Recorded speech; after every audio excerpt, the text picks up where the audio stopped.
Hello and welcome to On Landscape. I'm here with David Speight, who happens to be staying round the corner from us. You're round right in the Glencoe Valley almost, aren't you, David? Yeah, that's right. Yeah, we're at the Glencoe mountain cottages, 5 minutes away from the Three Sisters, surrounded by mountains on all sides. So Yeah.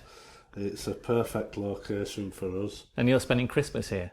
That's right. Yeah. Fab. We were hoping for a white Christmas, so that was the plan anyway. I take it it's not the first time you've been down this way either? No. I run workshops here, sort of at least twice a year usually, for the last couple of years anyway. Yeah. So you're familiar with the area? yeah. To say.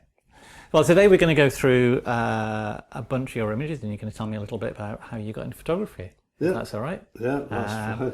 So, well, these are roughly in chronological order, aren't they? So, but we could ask you about how did you get into photography? Because you've always been a Yorkshire lad, have you? Yeah. It's slightly weird way really, because I started through another hobby, which was actually my fishing. Oh, okay, yeah. So really weird way, and I would travel around all over from a young age, really, or as soon as I could ride a bike, I sort of ran around fishing for pike. And as I progressed to being able to drive, I actually came up here fishing quite a bit on Loch Lomond, Loch Orr. Yeah.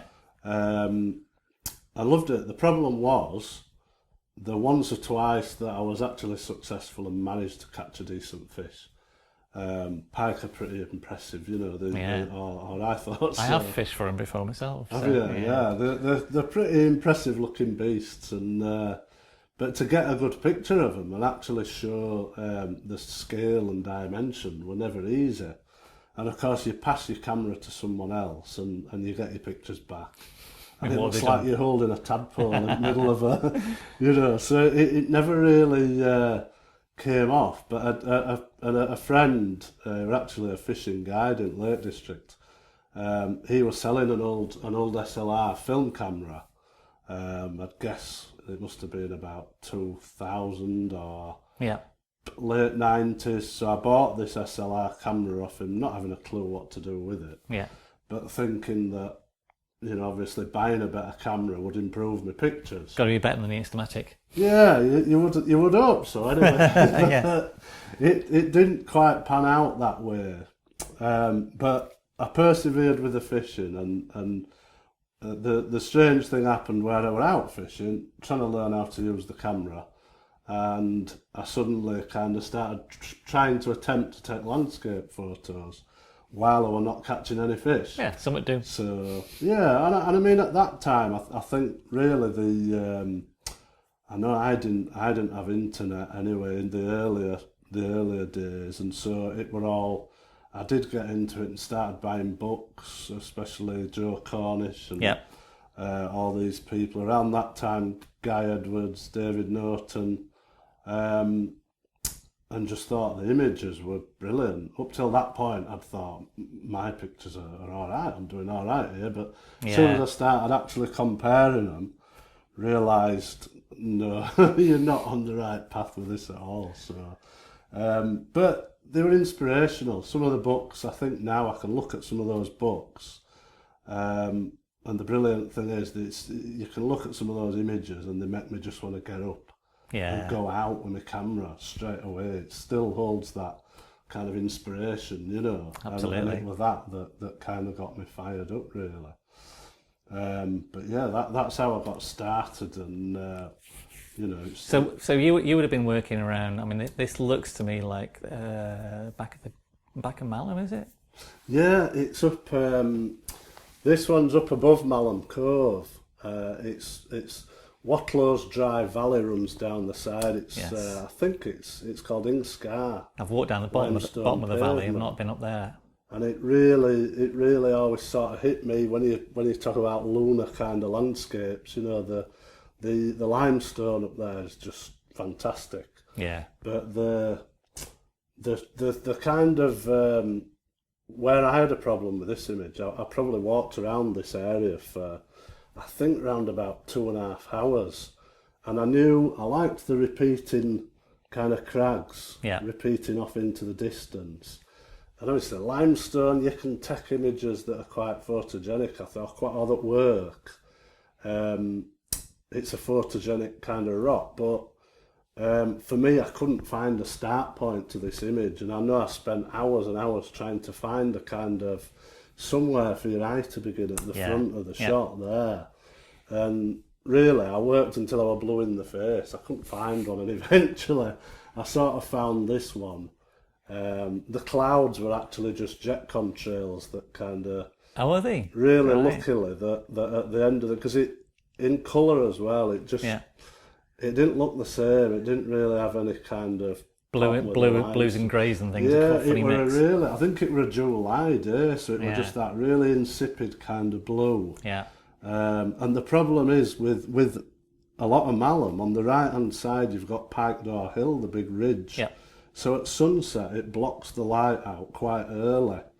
But luckily, in July, the sun is coming in from the left. Well, I like the relationship between the clouds and the yeah, limestone here. It's a nice pattern. I think that complement each the other. lucky sort of part where Yeah. the contrails kind of broke up, and it just, as I say, I probably went home. I quite liked the kind of diagonals leading in and everything, but it was just by chance that I tried it in black and white, and I thought it looked a totally different image. In colour, it just doesn't do a thing really. Yeah, it works very well. So is it Yorkshire? I mean, this is the Yorkshire Wolds, because I recognise that particular place. I mean, this one's a more recent one, and I've spent a lot of time in Dales, obviously. So it's such a change to go to the Wolds, and it'd be easy to get out of your car or your van and think like, well, where do I start? Yeah. What do we do here? Yeah. Because it's kind of much flatter. There are little hills and things, but it's very agricultural as well. A lot It of it, is, trying to find places to actually go, and you have to get down the little valleys, don't you? Well, the thing I really like about it as well is you can go over there in, say, January or February, and as you said, the agricultural thing, it's just constantly changing throughout the year. So you might discount one area in March only to come back in sort of May or June, and there's the crops are starting to flower, and it's a completely different place. And I like that kind of, it's a bit spontaneous rather than having to plan and try to see things. It's nice to go places where you see the seasons. It's one thing I've noticed around here as well. Is it's really in your face how things change. Yeah. And the overview of the agriculture there, it's just so rolling, isn't it? The whole area. Yeah. I mean, both of those images are long lens images as well, where in the Dales, not always, it's not, I don't know why, but I'm not using an ultra wide quite as much just recently, but it suits the long lens. There is just such a lot. I mean, the one before was a 70 to 200, but with a 2 times converter. Oh, is that long? Right. Yeah. So I mean, the other thing about those kind of images, it's a tiny part of a much bigger scene, and it's quite rewarding to kind of find some of it. It's kind of hidden in plain sight, isn't it? But it's enjoyable. Whether they work well or whether not, I don't know. But at the end of the day, it's quite satisfying. I like this as well with the because it's really, I mean, it's big mega agriculture there as well, isn't it? These huge farming conglomerates. So it's strange. I think it's winter.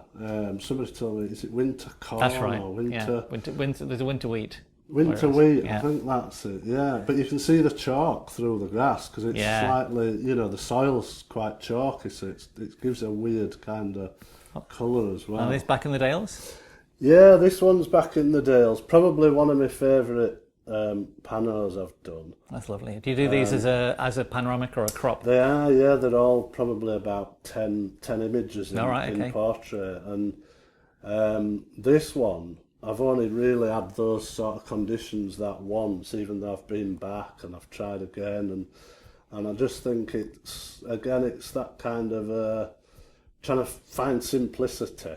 And I find that probably the most difficult thing to do, and it's just the lovely glancing light on these and the rolling through the frame. Yeah, and just I think the curve is what, or the Yeah. line through is what, just everything's pinned to that kind of, and then, as I say, you're actually, funny thing about this one, you stood next to or quite close to the toilet block Oh, right. at Keld, Oh, is it Keld, is it? overlooking Right, there, yeah. so Yeah. you've got some houses over here. You've got TV aerials in people's gardens kind of coming up, so it's The way the camera lies. yeah, exactly. Now, Yeah, this is fabulous. I love this. It did. I presume it's somewhere near Malham. it is. And It's this is Malham this is again, the I far mean, it end is- of the top end of Goredale, isn't it? As you're going out of Goredale. Yeah, that's it again. I mean, going back to the workshops, one of the areas I did quite a bit. We're looking over towards Pendle Hill. Yeah. Yeah. From the top of Goredale. So, but I've always tried to. I've had a fascination with Shortley Hill with all those walls for a number Yeah. of years and trying to capture them. Well, this doesn't look like Britain. It looks like some sort of French or Italian It valley. is strange because you don't really see this side until you come up on Pike Door Hill, Yeah. So it's from Goredale. I could see this bit of a sort of a peak where I thought, wonder what it'll look like up there. And Yeah. one of those places I'm not always entirely sure I'm supposed to be up there really, but Well, you never know, do you? But a quick. if you don't shot, try, you don't there's- find out. Well, no, there's no signs there saying not to go in, but. No, I really like that.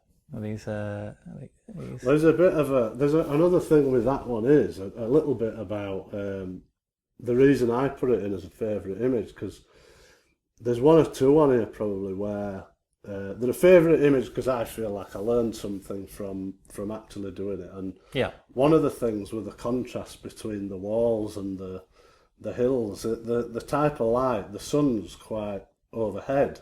Yeah. It's but obviously with like a thin layer of cloud and some dark cloud shadows. But with like that type of sunlight, the limestone lights up quite It's white. so white, isn't it? Yeah, I mean, I actually, on strength of taking the shot, I stayed overnight in my van thinking that, we'll get this with some warm light tomorrow, it'll be absolutely amazing. And I actually got the nice light, but when I came back, when I got my shots back, the contrast wasn't there. all blend between together, the did it? walls. Yeah, it just kind of merged in. I know what you mean. Quite nice, but it just kind of reminds you to really look at what the light does to you. I love this single little hut. Yeah, lit up against a dark background. Against the dark shadow, yeah. Lovely shot. The wolves. Wolves again, yeah. Classic, this one is classic ankle breaking territory. yeah. This is Friendledale Yeah. and Tundale, and again it reminds me of me. I love all the poppies around the back of here as well. I've not seen that. This Yeah, little not forest been has up got there, some. yeah. There's an area that's planted with quinoa and poppies and all sorts of Right, plants. Yeah, I have to have a look up there. Yeah, that's Tundale, isn't it? That? Yeah. Yeah, but it just, again, just simple, I don't know, geometry, lines and curves and what have you, and I think with that, you sometimes get that strange, you get this grass is like a mossy, it's got like moss underneath it, the lights Yeah. up kind of bronze, don't they? Yeah. You get a Yeah. bronzy kind of colour to it, which I quite like. I do like all the animal lines as well. Yeah, they're strange, aren't they? I think it's the Look at- cows, isn't it? 'Cause they got Highland cattle in this one, or is it just sheep in this one? I don't think I've seen. Probably. Yeah, I've not. I mean, sheep I've seen on there. Yeah, but I think the Highland cattle are mostly down Millington. Yeah, way. yeah. I think I've seen them down there. Well, this is about 10 minutes away from where I grew up, so it's where we And where would that be? at Lower Hopton Okay. at Murfield. Yeah, So yeah. about 10 minutes away. I think. Remember bunking off from school and going. That's where we used to go and sort of. Adventures in the mess woods. about, yeah, but the weird thing is, I think there's a pano with this as well, but it's so close to home. Over the years, it gets lovely bluebells in there. It's fantastic wood, Yeah. but I've been back and tried to get an image that works and that, and I just struggled. I just Yeah. couldn't get one that worked. And lucky enough, one year, went up there, and I don't think it's a regular occurrence, but the mist rolling through really sort of brought it to life, Yeah. simplified it like it does. If only you could get it in a bottle. Yeah, and it was just as if everywhere you looked, they were a shot, and you could spin round, and suddenly it seemed easy. But And I do like it when you get the wet wood as well. It's a lot darker, you get the contrasts and stuff. So that's Oh, there we go. There's a panorama. That's lovely. Yes. Yes. Yeah, it's the old thing. The trees are quite widely spread, so it's nice that once that space is filled in with mid-tone instead of highlight, then it you can really get the trees to stand out. But Yeah, it's lovely colour in the trees as well on the right there. yeah, it is. It's lovely. That's. I think that was November, so it's pretty much colour at its peak there. But just again, it's just rewarding to get an image that from somewhere I grew up and actually struggled to get a decent image from. I think it's often missed out that people want to go to the amazing places to take pictures. Like I've just been to Norway, and literally there are pictures everywhere. You could throw your camera in the air on auto, and it just capture a great image. But it's a lot more satisfying when you go somewhere challenging. I think so. And make something of it yourself. Exactly. Yeah. I think that's what one of the things I've missed this year is I've got busier this year. I've not had as much time to completely immerse myself in my photography. So I think next year I need to look at trying to. So it's the problem with photography as a business, is you don't do it much. Yeah, it is. Yeah, it's like you wouldn't imagine it really, but it's. I'm really due for a bit of time like that. I agree with that. And it's same woods. Same woods, yeah. That's looking lovely. Through the path. Lovely. And just one or two nice trees. Lovely waving shapes to it. I think we did. Had one of my autumn workshops earlier this year. We went there and we did still get some nice images. There was quite a lot of colour on there. Yeah. So this is near where you live now, is it? Or? No, sorry. This is at Lower Hopton where I grew up at Murfield, and then I moved over with my partner to Birstall, a few mile away. So every now and then I get over there and I take the dog over and have a walk through the woods. Yeah, a shot from the Dales, I suppose, similar, sort of looking back to the Wolds ones and picking out patterns again, but that's from up on Simon's Seat. Another big long lens shot. And it is, yeah, that again, I think we're at 400. Yeah. Going back a few years, but one that I don't really like using that 2x converter now because it's not very good. A bit soft, is it? Yeah, it's terrible really. But that's lovely shape. The long lens does compress things and makes it, that looks almost like a vertical wall of grass, doesn't it? And yeah, it's Skyhome, I think, and it's just that, again, that, frosty... Great low light as well. Yeah, the frosty morning, but where it's starting to thaw in some places and in shadows, it's still... You get the great colour variations. A little bit of frost. That's really nice. That Wolds again. This one's just at Bishop Wilton Wold. Yeah. And again, it's the textures, I think, in these. This looks like some sort of strange wool, doesn't it, almost? Yeah, it is. It's the weird place. I always think when I go to Wolds and see these, they remind, because of the glaciers cutting through them. But whereas in the Dales they're all jagged and rocky, I'm guessing because it's all soft kind of earth. They almost. I always look at them and think they almost look man-made. Like absolutely. Racetracks, I got told they were from. There was a glacial cap on there, and it's actually the water running underneath. As the glacier melted, you got these forms yeah. And that's how you get that sort of branching shape. It's because the water's sort of like a river. They're almost rivers, aren't they? They call them dry riverbeds, I think. Yeah, they're just. I look, you're like navvies cutting canal. And you think, and it's how flat the bottoms are as well. Yeah, and all the vegetation changes from the bottom up to the sides. Yeah, well, that one is just the light and the shadow on there, and obviously, those cloud shadows and glimpses of hawthorn in the background. That's another lovely thing about the area. The hawthorn are amazing. Yeah. I think there's a couple of this one. I think there's two from it? Sim, but it's just Oh, again wow. one of those days of that's above Calder Valley at up above or just below Bridestone's Moor, and I think on map it's Golden Stones it's called. Okay. And again, looking for some kind of, I kind of saw it like a semicircle. Yeah, there's a in curve going through there, isn't it? that I quite liked, and obviously the heather were a bit sparse, but yeah, that were enough for me. I took one or two shots, and I've been back there since. Quite like the composition. You get a little bit of Calder Valley in background there. I like the stone against the dark there as well. Again, makes it stand out quite nicely.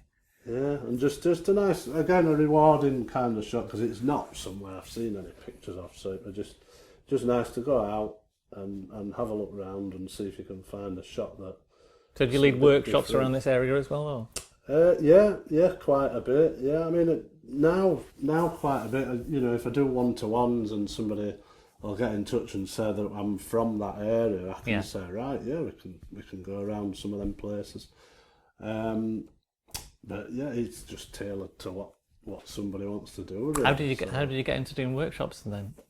Again, a bit weird, a bit strange, really, because I was in engineering for 30 years as a CNC turner. All right. And it never really suited me. You know, the family came along, and I was fed up. With it, I have to say. You know, over 30 years, and so obviously my photography, moving on from the fishing side, the photography kind of took over the fishing as a hobby, and I think back then my main kind of driving thing was to try and get an idea of how I was doing. You know, I suppose like everybody think, how do you gauge your results? How it's nice to have some feedback, you know? isn't it? Yeah, and I mean at that time I used like a photo sharing site. I think it was PhotoNet it was called. Yeah. So that was quite good. But one of the things, like a lot of people, I probably thought if I could get an image sort of published, something like that. Not that it really means that you've but made at the time it's an indicator, isn't it, that somebody likes it. If somebody's willing to pay for it, I thought, then maybe. So I started putting some images on stock libraries and things like that, and I think I had my first image published in 2007. So I got paid a massive sum of about 110 quid. Yeah. I thought, this is amazing. Yeah. You know, so. I think it was around about that time we're doing that. I managed to get my digital SLR because what I made paid for my gear, basically. Oh, that's cool. You know? Yeah. So, Nice self-funding hobby. Yeah, so that got me started. Basically, though, the workshops I started in 2012. More, I think, that I was going out at 6 o'clock in the morning around Dales and photographing places, and I remember coming back to my car or my van once or twice, and there'd be somebody in a spot where I'd already been earlier on when it was actually the right time to be there. Yeah. And thinking, you know, what's going on? What's, you know, all these workshops taking place? I thought, you know, looked at some of them and thought, well, I might have a go at that. But so I started quite steadily. Started running one or two, and it steadily kind of built up to a point where in my day job I was doing my weekends and my holidays were like running workshops. So it got to a point where it were a little bit much, really, and I sort of said to my missus, do you think I should have a go at doing it full time? And she'd just kind of go, you know, not really give me an answer. I think at the time I thought, if you say yeah and it all goes belly up, then I can blame you for it. You know? And she was having none of that. Yeah, so but she didn't fall for it, no. So what eventually happened, I think it was 2014, my dad actually, he retired from engineering, and he wasn't retired hardly any time at all, and he was diagnosed with pancreatic cancer. Oh, so it were probably 12, 15 months later he passed away, and I went back to work and just thought, you know, what am I doing? What am I doing in my job here? You know, if it all went belly up tomorrow now, I'm quite happy with what I've achieved in a way, you know. And so never run a business before. and absolutely love what I do now. So I feel privileged to actually do it. You know, that counts for a lot, doesn't it? More than anything. Yeah, so much. Yeah. Right, shall we back in? Yeah, another favourite spot. I mean, this one again. Probably, I recognise where we are here. Yeah. I mean, probably a favourite image again because of it's one of those things, a big sort of lesson, I suppose, for me. I've always loved this area. One of the areas that I probably went to early on at Goredale.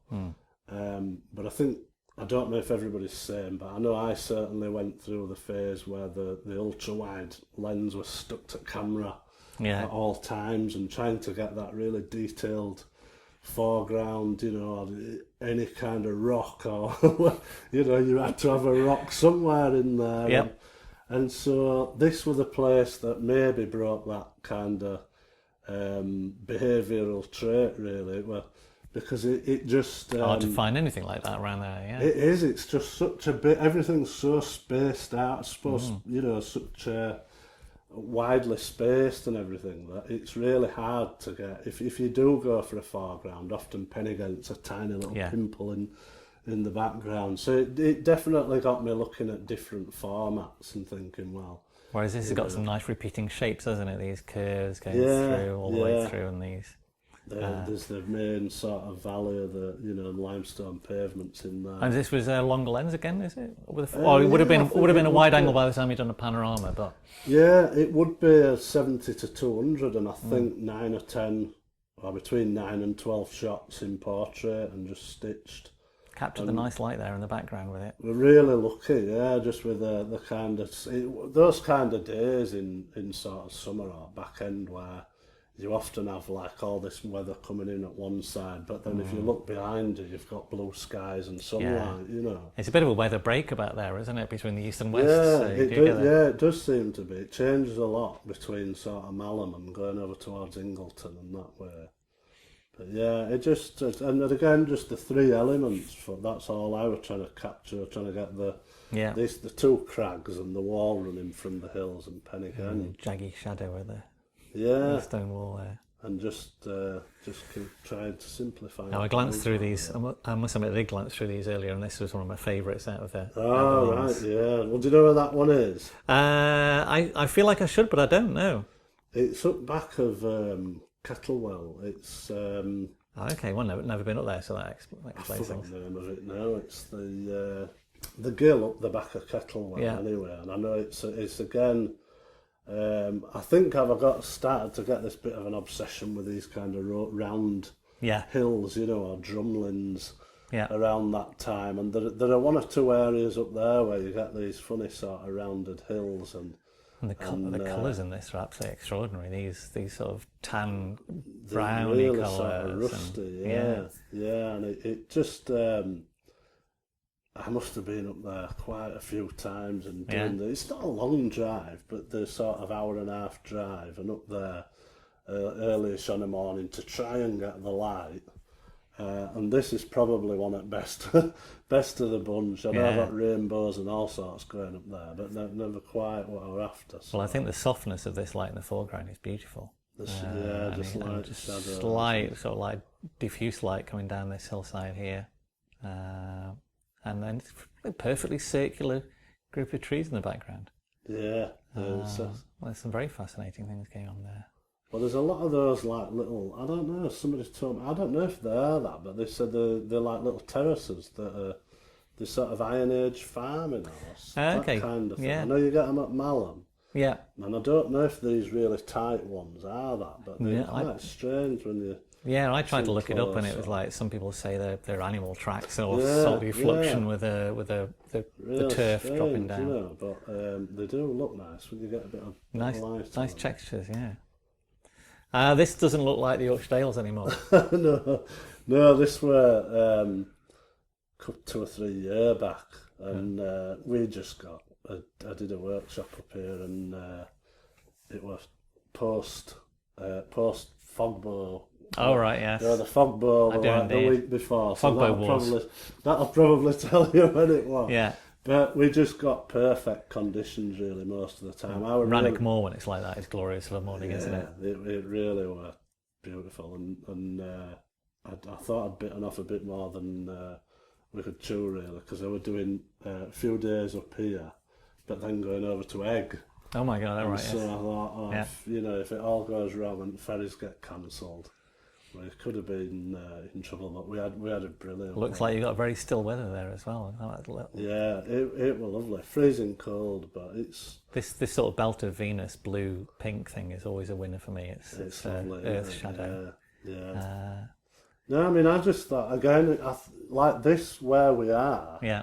And I've not been back to that spot again, but the challenge down there now is just, I think, trying to, so that these islands are not blocking each other off. And I know again I spent a bit of time trying to, make it look complete and quite. Well, it's a nice construction because I've not seen a composition from that angle before. And it No, works really nicely. we just found there were a little rise where you could get on, and again, probably 9 or 10 shots. Yeah.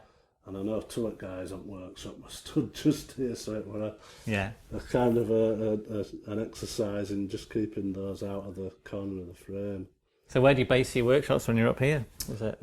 Well, down here at Ballachulish. Oh, do you? Yeah, Okay. we're at Linleven guest house. Yeah, I know. We've usually stayed there because it's just been really good to get out in the morning, and then if we're nearby, straight back, make some breakfast. Yeah. And back out again, and there's no sort of restraints on your time. It's not a bad spot, is Ballachulish, is it? It's a central central point. It's perfect, isn't it? Really?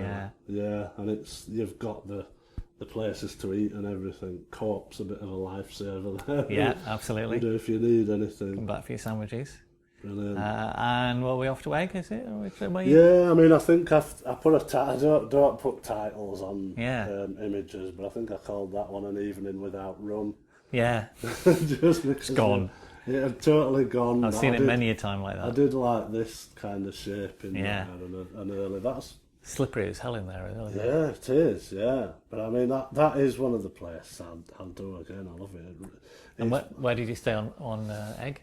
Was it on this side, or was it on the port side? Nearer to port. Yeah, we stayed at, I think it was Glebe Barn. Okay, yeah. So we got the taxi driver there. You've got the one guy, haven't you, Charlie? The beady guy or the young guy? Charlie, I think. Yeah, that'll be the bloke with beard, and he's pretty good.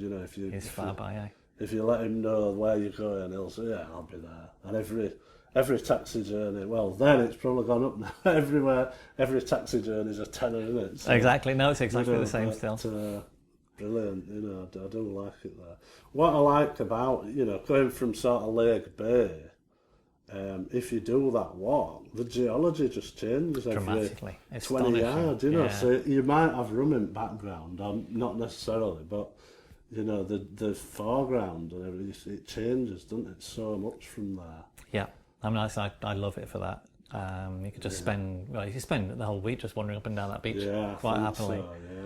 So, and there we go. Similar. I mean, these are just classic Lake Bay sands. Well, we got actually the first day there. We did get it was all misty and really claggy, so we struggled a bit first day. But then second day, like often happens, it was kind of the exact opposite, where there's no real cloud. Yeah.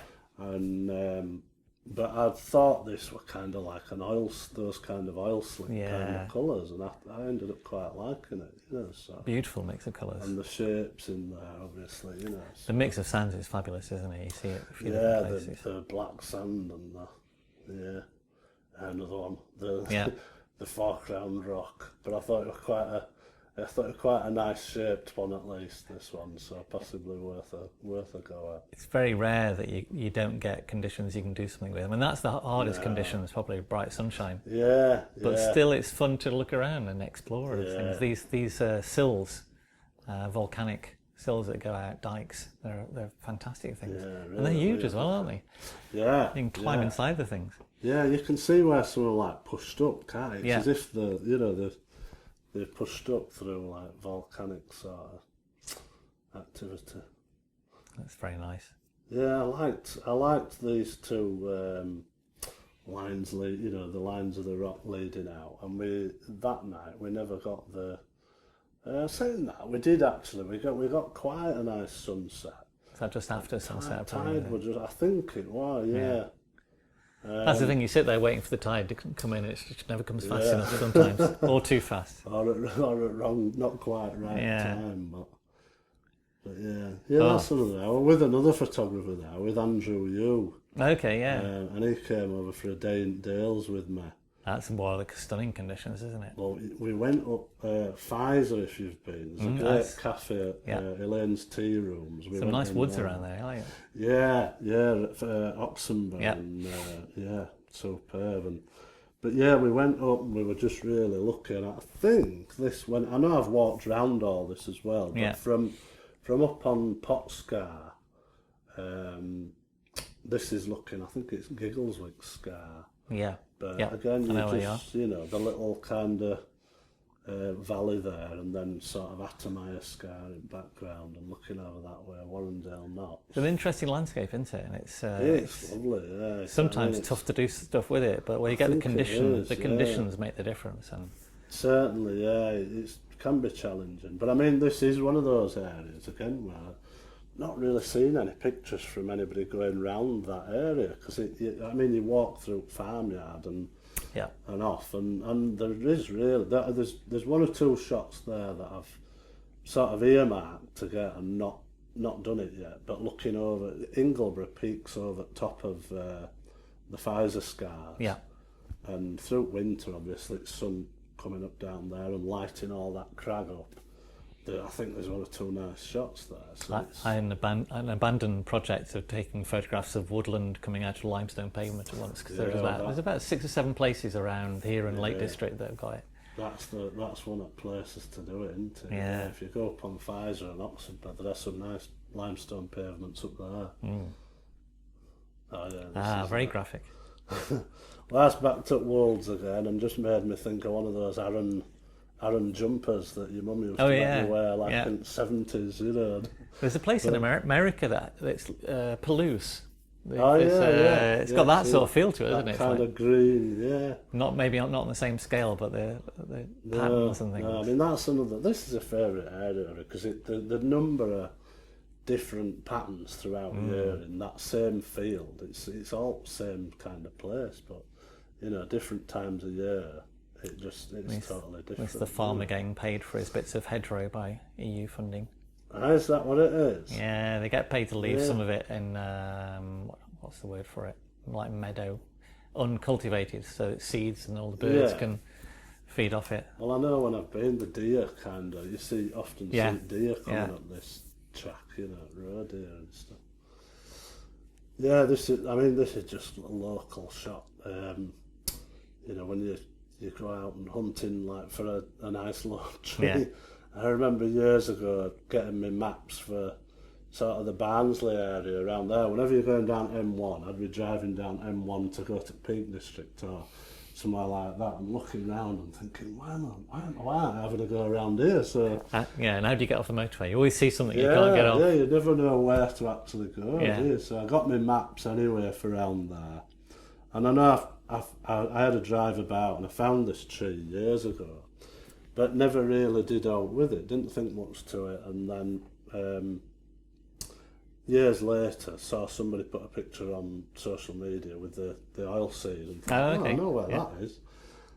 So went up there and I've been back quite a few times since, and it's the simplest kind of photography there is, really, isn't it? But it does look lovely. The clouds need it, though, don't they? The clouds are what make that, I think, in many ways. Yeah, polarizer as well. One of those shots where it's not infrared, is it? It's just with no, it's just the bright yellows from and a really deep blue. Yeah. Fabulous. There they are. Well, this is another like Bretton Wakefield, and maybe I've maybe tried to do some. To do too much there, I don't know, but these are type of images I like trying to make something from seemingly nothing. It's up by Bretton. It's got a sort of Charlie Waite sort of feel to it. If it's got that sort of. I'll take that. I'll take that. But yeah, I was kind of looking at these lines and this And I wasn't sure whether I really wanted to add the tree on the right or not. But, I think it needs it. You know, it was just balance it. It was just an attempt to, you know, as I say, I'm in my local area, really, 15 minutes from home, and that is rewarding. You go home and feel it's satisfying. Yeah, you're sort of ready. Well, it does, quite often it doesn't give it to you. You have to go and make it work, don't you? Quite a bit of work. Yeah. And I just went down these lines rather than never trod on anybody's crops or anything like that. Keep out of that. Like many. Yeah, again, these are a bit of a work in progress. I mean, this is an area, it's just out at Dales, but you almost feel like there's a bit at Dales that's been stolen by Lancashire. Oh yeah, I know what you mean. It's going over towards. I mean, it's unfortunate. The way I kind of found this area is whenever I come, well, not whenever, but coming back from Lake District so often, coming on A65 would be an accident, and the roads. You have to take all the back roads to get past it all. Yeah, you go all that way around. I've done it on the A64 enough times. But, you know, you see all this coming back to all these drumlins, and it's over towards Barn Oldswick and all that sort of area, and it's stunning, but I must have walked, I don't know, miles around this area looking for a little bit more elevation, because the fields and how they roll there is amazing. You've got to get these sort of receding lines coming back, haven't you? Yeah, so this is probably the best I did. I think it's a May morning at about 5:30 in the morning. It's lovely light. Lovely light, really nice light. And the overlapping layers. But it's like the trees are leaning into the light, isn't it? Yeah. And it's one of them where you could do your own sort of cherry picker down there and take you up about 30 or 40 feet. I have on odd occasion looked on eBay thinking, oh, cherry picker. Must be able to get a cheap one from somewhere. And that the sort of the beach huts at Whitby, I think of them as they're the posh ones, the ones a bit higher. They are posh, aren't they? Yeah. They're a bit cleaner and a bit nicer looked I've not seen them. Very graphic zigzag line coming into the picture. Yeah, and just I mean, it's the tilt shift sort of opened up quite a few. Oh, do you use that on your lens?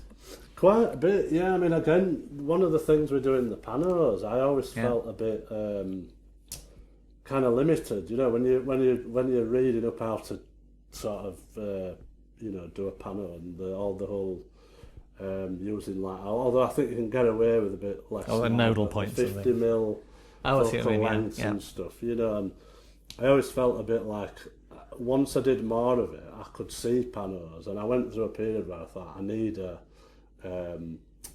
get the Fuji, the pano camera. Yeah. I thought I had one for a while. Yeah. I thought I really want to look through viewfinder and be able to do a wide angle shot or whatever, and rather than be held back by the gear sort of thing. And when I got the tilt shift, and mine's just a 24. Yeah. Again, that seemed to fill a gap, where I could go and look at some and really, it might not be quite the same as having a dedicated pano camera, but it's quite versatile now, Do you use that mostly for the panos, or do you use the tilt movements much? Well, I'd use the shift, not for all panos. Can you mount the lens on the tripod and then move the camera, or do you have to sort of do a shifty thing? I just mount the camera's mounted on the tripod. Yeah. But I have one of those nodal ninja heads as well. Yeah. So. Yeah. But I must admit, I've not been using that much. I haven't found the need to really use it so much, It's only if you got something really close to the foreground that you need to start playing, didn't it? Yeah. I mean, again, this is that area that when I said about looking over, where you're looking over Giggleswick Scar, this is walking further over. Look at the shelves here. These are terraces coming down. Yeah, and you're looking over towards Stainforth, so it's... Again, it's one of those mornings, quite rewarding. No idea what I was going to shoot or what I was going to see really, and the light were kind of above, but with some hazy clouds sort of below it, so it's just diffusing it onto those hills, and just a rewarding morning. Probably never going to be any kind of world-beating image. I think there's a little bit too much going on, possibly. It's a nice soft light to it all. The light and the hills, probably a difficult one. That's the other one from that. That's the one of the other versions, and I think there were a few hours later, is it? Possibly that might be a different year. I okay. don't know. There might be three, because I think there's one, and then there's a sunset one, and two of them are definitely same night. He might be coming up then. Oh, there we go. One, I think those two are possibly together, and Yeah. the other one might be from a different time. That's nice, soft light. Yeah, just quite nice getting that pinky. Yeah, matches the heather. Yeah. And the heather seems to change colour quite dramatically, I think, depending on what the sky is doing as well. It can look quite bluey lilac at times. Bluey, yeah, definitely. And then in a picture like this, it's really pink. Yeah, and it's never overly. There's not loads of heather down there. You just get these little patches here and there. It's quite nice, but same again, just that semicircular rocks. Yeah.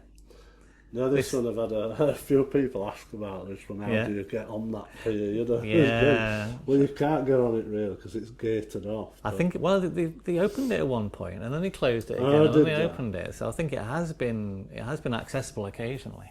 I've seen people going fishing on there and climbing over anyway. So yeah, locals don't seem to care. They just do what they want anyway, don't they? But yeah, just a nice. freezing cold sort of. I think it was November evening. Really likes those railings going in there and about 15 minutes after sunset or something by the looks of it. Yeah, maybe probably would be. You can see the shadow there, can't you, on it? Yeah, I know it was sort of last shot of that trip, and I'd worked my way up that coast from Sunderland and kind of finished up there. These long exposures? Are these? This one was, I think. Yeah, probably no more than 30 seconds. All right, yeah. You can just see a little bit of movement in the sky. I like this cloud actually, with it's just leaning into the picture from one side. It sets the balance for the little lighthouse. I always think this is a lighthouse. It must. Well, it's the guide for the pier, isn't it? Yeah, to guide into harbour, I think. But yeah, another favourite area that I've not done enough really, and want to do a bit more, but that's at Bowderdale, in Howgill Fells. Yeah, I've not been around there much myself either. But it is absolutely stunning, And it does look glorious there. It really is. These hills, because it's that thing, just this totally different character again, isn't it? Yeah. Howgills, again, when you drive up between Lake District and Scotland and you look to your right and you think, what's all that? Yeah. There's a chap I know, Simon Butterworth, who lives up that way, and he's done some little projects on the. You see these ring sheep fences here and there, little circular sheep fences. But it made me realise, there's a huge span of land between the Lake District of Scotland and the borders and stuff that people don't go in. No. Again, I fished some of the areas like Dumfries and all up there, and I always keep thinking to myself, you need to go up there and do a little bit. Do you have to walk up the top of these hills, or can you drive up? Yeah, no, that's the one thing with a lot of this. It is quite walking. I mean, the only time I've done any wild camping is up there. Yeah. And nearly killed myself just carrying a bag up and thinking it'll take me about 2.5 hours, and it actually took about 4, I think it was, with the bag. Camera gear and camping and a crazy dog as well. Oh, and the dog was up as well? Yeah. I woke up. Didn't carry the dog? No, well, I actually had him carrying some of my gear. Oh, that's all right. Another thing, because he runs everywhere at 100 mile an hour, so any food I had it looked like cornflakes by the time I got up there. And, fabulous. But yeah, this is the Wolds again, and it's a place. I think years ago, if anybody knows, Bracy Bridge, off the side of the A166. Yeah. There's a little plantation of trees near that rest stop. Yeah. And they're all planted in lines, really nice lines, and we actually went up that day to.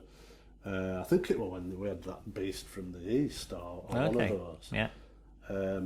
Went and had a day up there. We were going to photograph another spot at Burdale, couldn't really get down the track, and it was misty. I thought, it's not going to work really, this spot. I remembered this place. We went down there, and in the mist, it just looked lovely. Doesn't it? It's quite spooky. All the kind of trees and lines, and I know we spent a good few hours in there. It's a bit boggy, but it's funny that what tree there is drawing my attention. There's a little in the like, middle, like a broken tree in the background. Well, I don't know if I've put that. I don't know if I've put the other one, because if it's the same one, we got a number of images like from there. Well, let's see if we can find the other one. And if I've put it, I don't know. It's not in that one now. It's a shame, but yeah. But yeah, there are some that are a bit broken off. Yeah. Little stumps and. That's a fabulous little area. I mean, you'd expect to see this sort of regimented with fir trees, not deciduous trees. Yeah.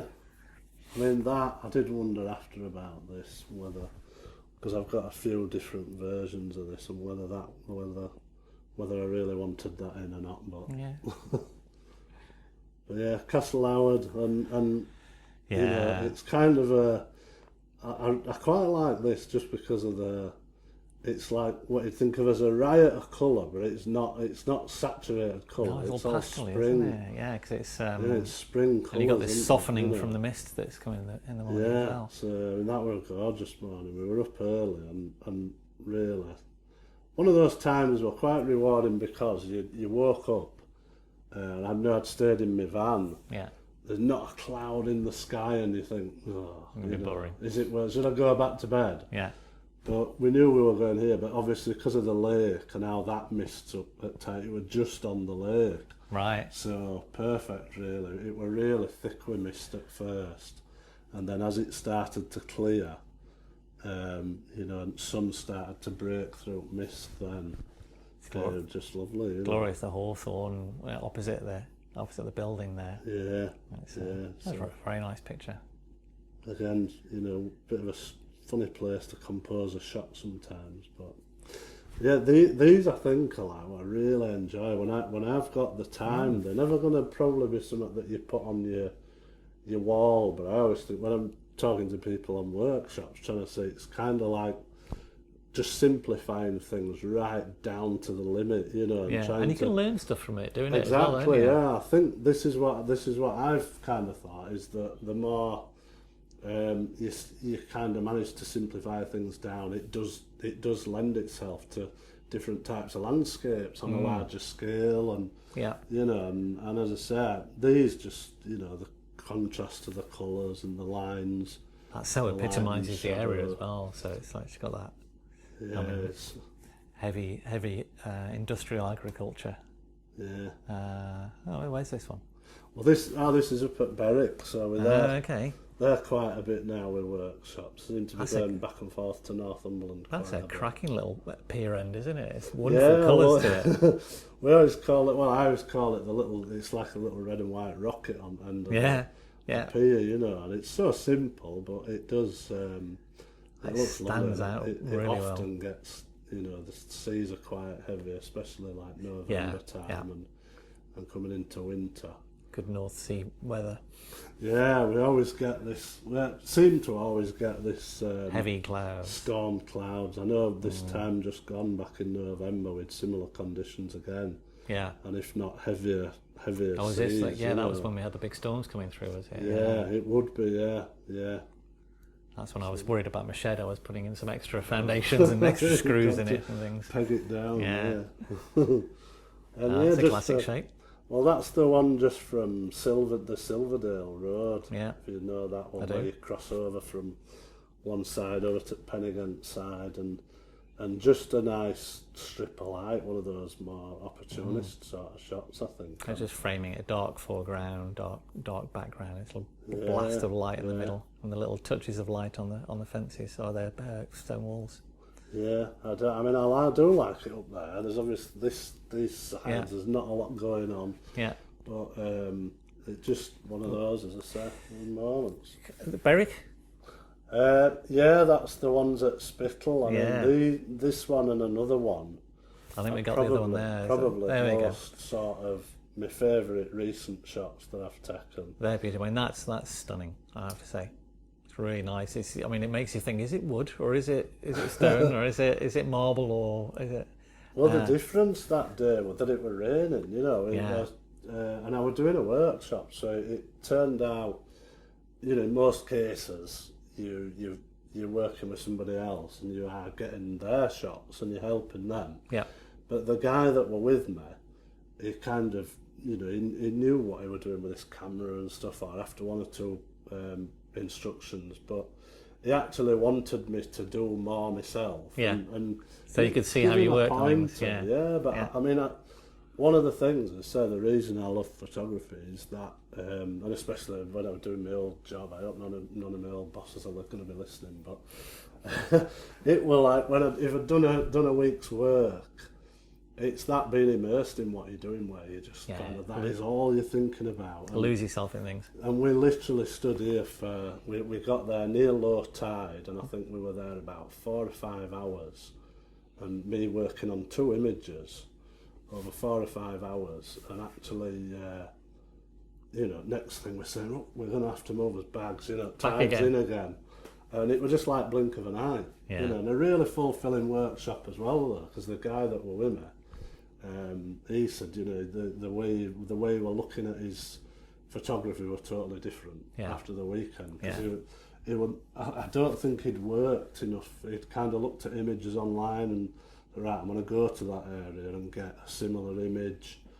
And he was not putting the time in to actually work and, you know, and work an area. I've said to people, if you want to work on composition, you need to be working on a small area, so you can move around a lot and recompose and work with shapes and form and things. Well, it's amazing how long you can spend, isn't it? I mean, they're both like focus stacked images as well. Cause I think the rock at Berwick, I really do love it there. There's so many possibilities. I mean, it all depends sometimes how submerged they are in sand. It gets scoured with sand sometimes, and then it goes back with algae and stuff. I mean, that's in perfect nick, isn't it? It's really nice, and that's probably low down in the sand as well, I think, normally. Yeah, I mean, but some of these, this one especially, is a little bit wider. Yeah. And it's again, if you're trying to challenge yourself, there's some fantastic patterns that you can obviously get parallel to and shoot them in, but it does get harder when you start coming out a little bit, and just every millimetre of the, you know, moving your tripod about and things like that, you're never quite happy, are you? No, there's always something going. One thing gets better and another thing gets worse. That's always a trade-off. But it's that I enjoy, and it's and certainly, as I say, trying to challenge yourself and get some bit different, you know. The other one has a focus stack as well. But yeah, this is going down Long Scar at Drumlins and trying again to kind of try to show a bit more scale, I suppose, and a bit more of the vast. It reminds me of like the sort of like West American desert sort of feel to it, and the shape of the land. I know it's all green and stuff, but it has that sort of like the mesas in the background and these sort of dry valleys almost. It's lovely structures. It's a dramatic place to try. I don't think it's the easiest place to. It suits the panorama kind format. Of photograph. Definitely. It's just trying to condense those bits. Love the odd little thing like the tree in the hut. A little tree, there's a little barn and a tree down there. But it looks very like Jurassic or whatever when they talk about prehistoric. Very much so. I think for me that's the spot that is not like Scotland, but it's about the wildest sort of place. Yeah, I know what you mean. You know, that I kind of visit, you know. And that's just a recent one. I think it's the last one out of the selection. So yeah, where's this then? This is kind of a fun. That was just at Scarborough. That's probably Scarborough, is it? Okay, yeah. What a couple of months back, probably. I hardly ever visited Scarborough when I lived. I lived in Market Wheaton, near Market Wheaton for a bit, and never went across. Always went to Whitby or Saltwick or whatever. Yeah, there's a bit more up there, really, I suppose. Yeah, but that's nice. I love the little spouts coming out there. Well, it really was a heavy tide, so. Yeah. And it's just good fun. It's good, like with the workshops, obviously, showing people the difference between a second exposure and a 30-second exposure, and how each one, you know, depending on the speed of that tide, there's always kind of there's an effect. And you can take 10 pictures at the same exposure length, they'll all be dramatically different as they well, will, won't they? yeah, they'll be completely different. Yeah, but we got a drenching then coming away from there. Yeah, we walked on the front and we thought we'd made it, and then a big wave smashed over and soaked us. It was good fun anyway. So thank you for showing me those pictures. I really appreciate it. My pleasure. Yeah. And what have you got planned for the rest of the few days you're here then? Well, if I can get out with the camera, I'll be out again. I mean, I did say that maybe there's some high pressure, so but probably quite local, probably around Three Sisters maybe. Lost Valley, I think, as we said earlier when we were chatting, it could be very nice up there. Yeah, definitely. I know. I think maybe we might have a run tour band, so we might even go down and past Castle Stalker and all that. Maybe one night, or come back that way possibly. Good place called Sutherland's Grove. Sutherland's Grove. Little woodland with. I'll point that out later. Well, thank you very much, David. Yeah, brilliant. All right. Thank you. Cheers.